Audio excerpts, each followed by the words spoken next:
Plainfield, Wisconsin, a tiny forgotten town surrounded by thick woods and farmland, where winters are long and the nights fall hard. It was the kind of place where everyone knew each other's names, where doors were left unlocked, and secrets didn't seem to have anywhere to hide. But in 1957, Plainfield would become infamous forever, etched into the annals of American horror because of one man and the unspeakable things found inside his home. His name was Ed Gein. To most of the townsfolk, Ed was just a quiet, slightly odd handyman who lived alone after his mother died. He did small jobs, watched the children of neighbors, and shopped at the local hardware store. Some found him peculiar, his giggle, his vacant stare, his childish demeanor, but harmless. In a town of under 700 people, everyone had quirks. Ed's just seemed sad. But behind the weathered facade of his remote farmhouse, past the overgrown lawn and shuttered windows, was a nightmare no one could have imagined. It began to unravel on November 16, 1957. That morning, Bernice Worden, the owner of the town's hardware store, vanished without a trace. Her son, Frank Worden, a deputy sheriff, had stopped by to check in and found the store deserted. The cash register was missing. Bloodstains were smeared across the floor. Suspicion quickly fell on Ed Gein. The day before, Ed had told Frank he'd be back to pick up antifreeze.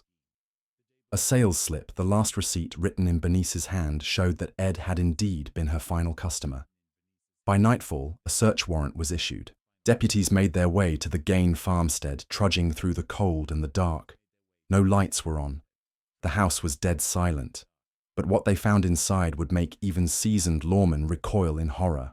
In a shed adjacent to the house, they discovered Bernice Worden's body decapitated, gutted, and strung up by her heels like a deer carcass. Her torso had been field-dressed. Her heart was found in a plastic bag near the stove. But that was only the beginning.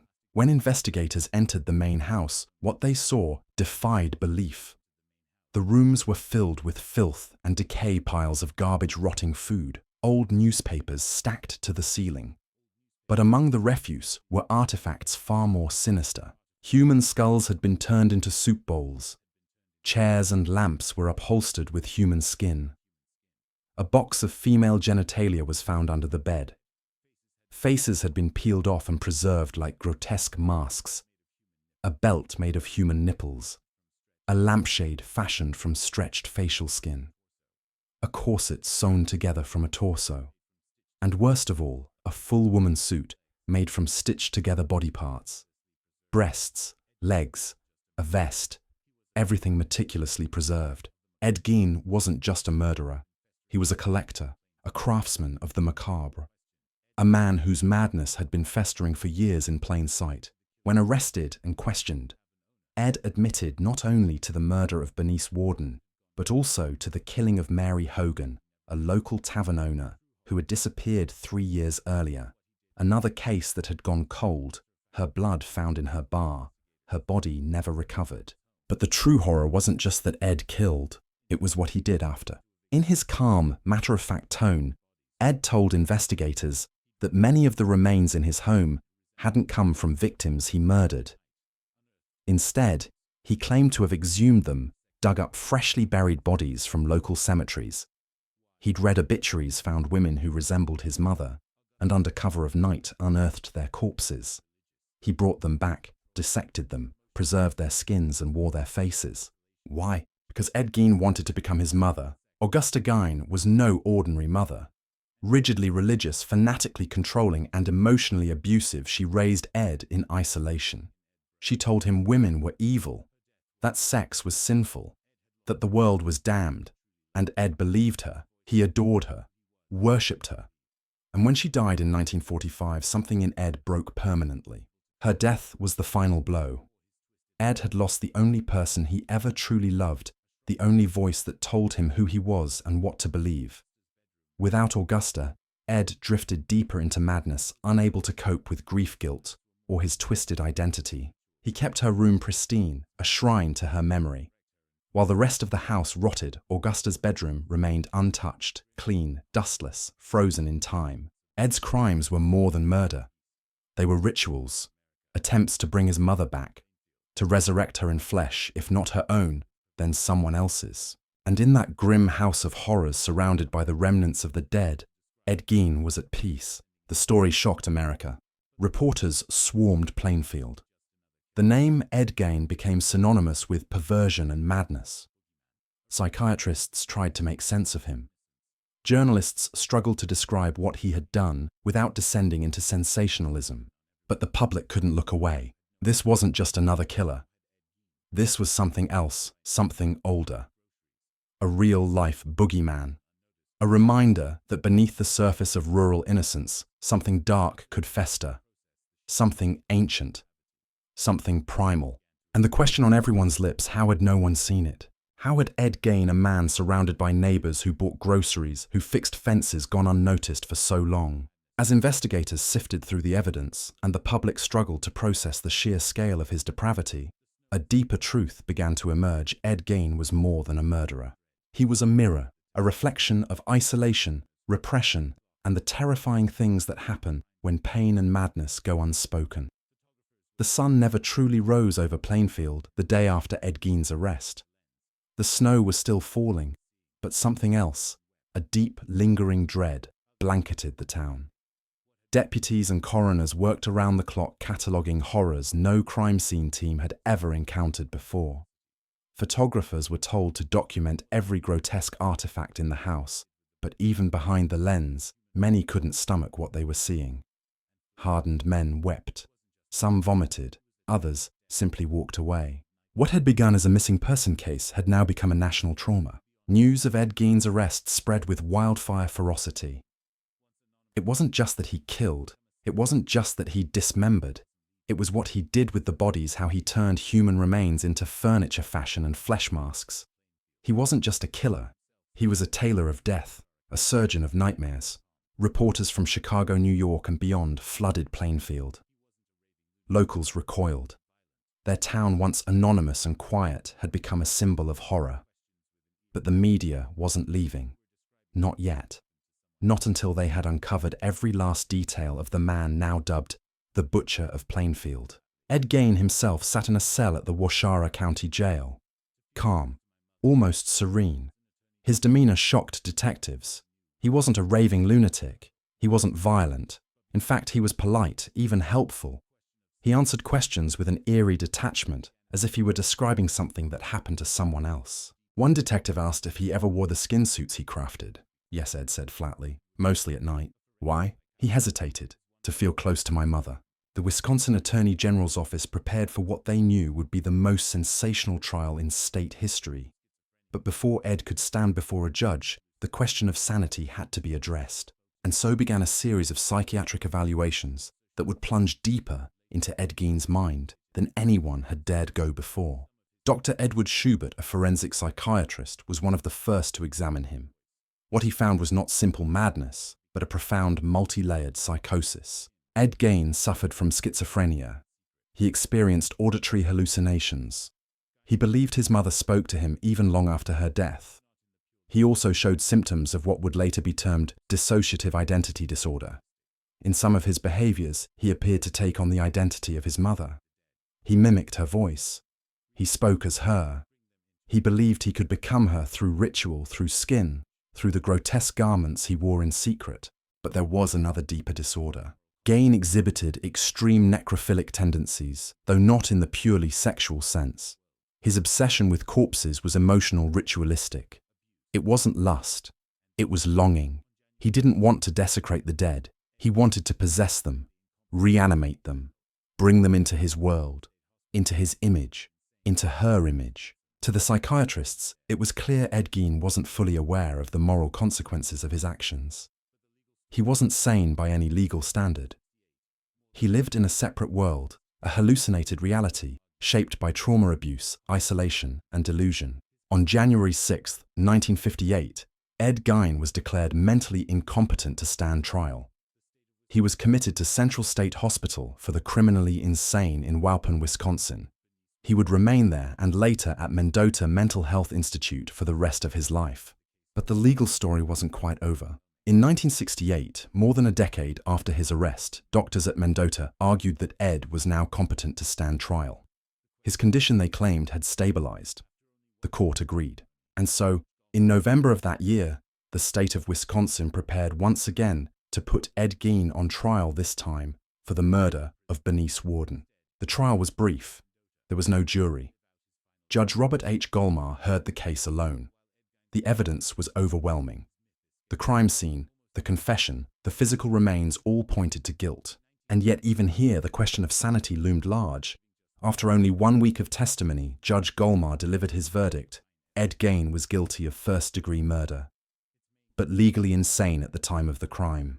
He would not be imprisoned. Instead, he was returned to Mendota, where he would live out his final days in quiet obscurity. But while Ed Gein's body was locked away, his myth escaped. Almost instantly, the story took on a life of its own. In 1959, author Robert Bloch, living just 35 miles from Plainfield, wrote a novel inspired by Gein's crimes. The book was called Psycho. Its main character, Norman Bates, was a soft-spoken motel keeper with a dominant dead mother and a twisted need to become her. The following year, Alfred Hitchcock turned Psycho into a film. It became an instant classic, a turning point in American cinema, and the first in a long line of cultural creations that would owe their existence to Ed Gein. In 1974, the Texas Chain Saw Massacre debuted. Its villain Leatherface wore masks made of human skin. In 1991, The Silence of the Lambs terrified audiences with Buffalo Bill, a killer who made suits from women's flesh. Both characters were inspired directly by Ed Gein. In time, the real man faded behind the legends. He was no longer just a killer. He had become the blueprint for 1,000 horror tropes. The lonely, repressed man, the house of bones, the cannibalistic butcher, the monstrous son of a fanatical mother. But Ed Gein was none of those things. Or rather, he was something more intimate, more ordinary, more terrifying. He wasn't a shadowy genius. He wasn't a charismatic manipulator. He wasn't even particularly intelligent. He was quiet, sad, unassuming. A man who walked among neighbors, bought groceries, waved politely, and then went home to wear the skin of the dead. He was the proof that monsters don't always announce themselves. Sometimes they wear a human face. Plainfield never recovered. For a while, the town tried to pretend, tried to sweep it all under the rug and return to the rhythm of rural life, early mornings, quiet Sundays, potluck dinners. But something had changed. The air felt heavier, the shadows seemed longer, and every empty field looked a little more haunted. Because once you've looked into the abyss, once you've seen a neighbor transform into something monstrous, you can't ever truly look away. After Ed Gein's arrest and commitment, Plainfield descended into a strange twilight. The press lingered longer than they should have. Reporters knocked on doors, set up camp outside town hall, even tried bribing neighbors for souvenirs. Everyone wanted a piece of the horror. And in that demand, a new economy was born. A local man tried to sell dirt from Ed Gein's driveway. Another offered souvenir bullet casings from the crime scene, most of them fakes. Some journalists tried to sneak onto the Gein property. Others bribed deputies to get a look inside the house. But the people of Plainfield wanted no part in the circus. They were ashamed, horrified, and angry. Angry that the world saw their home not as a farming community, but as the birthplace of modern horror. Local schools banned books and films that referenced Gein. The town library quietly removed newspaper clippings. Parents refused to let their children say his name out loud. Still, the whispers never stopped. And at the center of those whispers was the house. The Gein farmhouse had become an object of dark fascination. Even after Ed's arrest, deputies had left it mostly untouched. Evidence collection was over. But the house with its boarded windows, collapsing roof, and the horrors still soaked into the walls became a kind of morbid monument. Teenagers dared each other to get close. Tourists snuck through barbed wire to take photos. True crime fanatics wrote letters begging for pieces of wood or shingles or dirt. People wanted souvenirs as if the evil of the place had made it sacred. So in 1958, just before a public auction of Gein's property and belongings was set to take place, local officials made a decision. They would burn it down. On the morning of March 20th, 1958, smoke rose over Plainfield.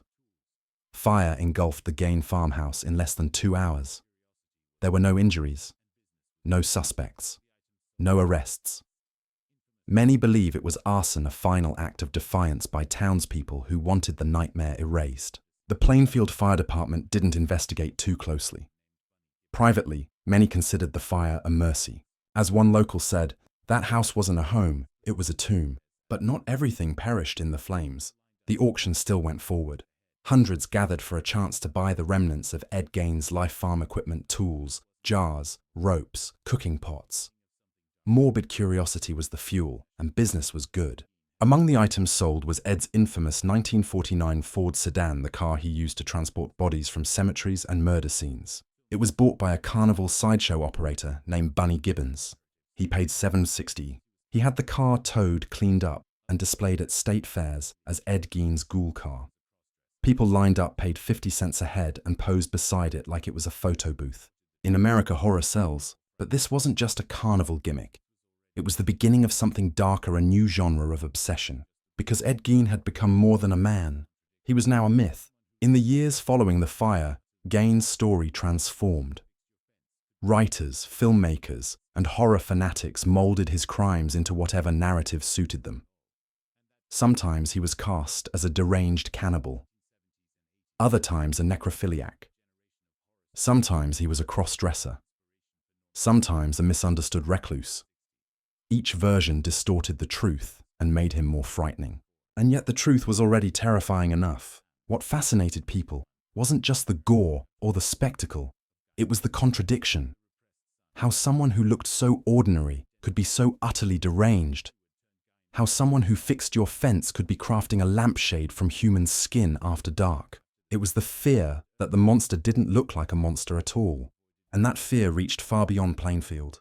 By the 1970s and 80s, Gein had inspired a generation of horror stories. He was cited as the inspiration for Norman Bates in Psycho 1960, Leatherface in the Texas Chain Saw Massacre 1974, and Buffalo Bill in The Silence of the Lambs 1991. Each character captured a different facet of Gein's madness: the repressed son, the skin-wearing killer, the identity thief. But while Hollywood turned Gein into an icon, Plainfield was still trying to forget. Children who grew up in the decades after the scandal learned early not to talk about him. His name was avoided in schoolbooks. For locals, Ed Gein wasn't a horror villain. He was a wound that never really healed, and yet his influence continued to spread. By the 1990s and 2000s, Ed Gein became a fixture in pop culture. True crime books, graphic novels, heavy metal lyrics, podcast episodes. His name was everywhere, commodified, packaged, and sold to millions who didn't know Plainfield from a movie set. But through it all, one question remained unanswered. Why? Why did Ed Gein do what he did? What turns a lonely, awkward farm boy into a monster capable of such unfathomable acts? The snow never stopped falling in Plainfield, Wisconsin. Even decades after Ed Gein's death, winter still descends like a burial shroud over the town. Time moved on.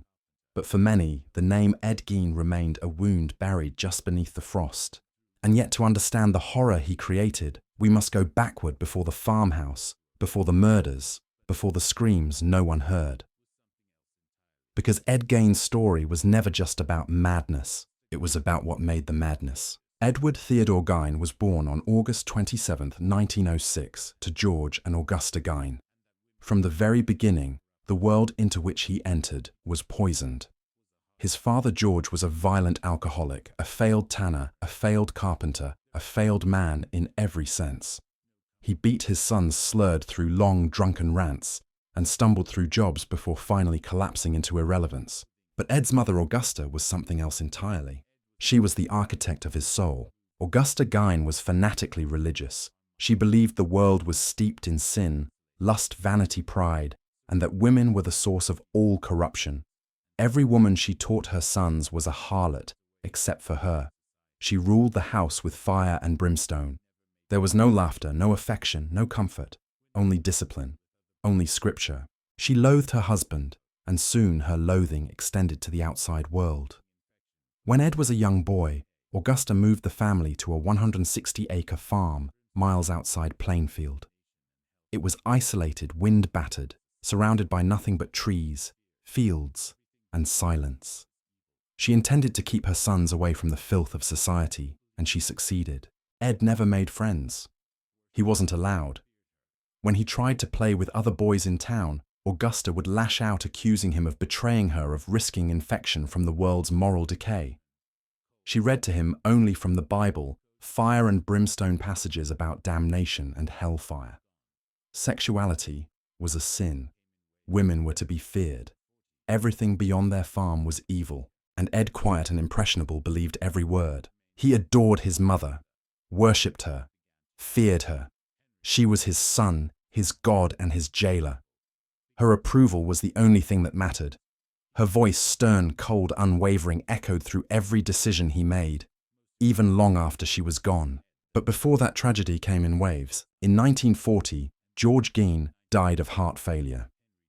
And while Ed and his older brother Henry remained on the farm with Augusta, the dynamic began to shift. Henry, older, stronger, more skeptical, began to pull away from his mother's grasp. He criticized her harshness. He mocked her religious hysteria. Most importantly, he warned Ed that their relationship with Augusta was unnatural. And then in 1944, Henry died. Officially, it was ruled an accident, a brush fire that got out of control. But the details were strange. Ed had led the police to his brother's body, which was found face down with no signs of burns, only bruising to the head. The sheriff's department never launched a full investigation. To this day, many believe Ed killed his brother, the first step toward removing the only barrier between himself and his mother. 2 years later, Augusta had a series of strokes. Ed nursed her devotedly, bathing her, feeding her, reading to her. When she finally died in 1945, Ed unraveled completely. The axis around which his entire world had spun had vanished. He was 39 years old and utterly alone. That's when the real transformation began. Ed boarded up his mother's room, preserving it like a tomb untouched by dust or decay. The rest of the house fell into squalor, but Augusta's space remained pristine, sacred. Her voice never left him. He heard her in dreams. He believed she watched him, judged him, commanded him, and so he began to dig. The graves he exhumed weren't random. They were carefully selected older women recently deceased who resembled Augusta. He read obituaries the way others read love letters. Then, under the cover of night, he robbed the dead. He brought them home. He carved them up. He preserved their skin. But what he was building wasn't just macabre art. It was resurrection. Piece by piece, Ed was trying to bring his mother back, not through science or sorcery, but through flesh, through ritual, through what he called experiments. He made masks, corsets, gloves, dresses. He wore them in silence, wandering the dark corridors of his house, pretending for a moment that he was her, that she was alive again, that she had never left. Psychiatrists would later call this female impersonation, but that term barely scratches the surface. It wasn't about gender. It wasn't about sexual identity. It was about grief control and delusion. Ed wasn't trying to be a woman. He was trying to be one specific woman, the one who told him who to be, what to believe, who to fear. Augusta. In that house of horrors, Ed Gein built a shrine to a toxic love so strong it devoured everything morality, humanity, identity. And as grotesque as it was, it held a mirror to something all too real. Because Ed Gein wasn't the only man shaped by a parent's madness. He wasn't the only soul warped by repression, isolation, and guilt. He was just the one who couldn't hide it anymore. He died on July 26, 1984, at the age of 77, from complications of cancer. He spent his final decades in the Mendota Mental Health Institute, quietly tending gardens, reading, and answering fan mail from admirers who romanticized his crimes. He was buried in an unmarked grave beside his mother in Plainfield Cemetery. In death as in life, he never left her side. So what do we take from the life of Ed Gein? He murdered. He desecrated. He terrified a nation. But his story isn't just about blood and bone. It's about the darkness that grows in silence, about the monsters we make when we don't listen, don't speak, don't see. It's about how horror isn't born in screams. It's born in whispers, in forgotten rooms, in isolated hearts, in the places we're too afraid to look. And if we've learned anything from the Butcher of Plainfield, it's this. Sometimes the scariest monsters aren't the ones in our nightmares. They're the ones who walk beside us, smile politely, and vanish into the fog, leaving only silence and the sound of something digging in the dark.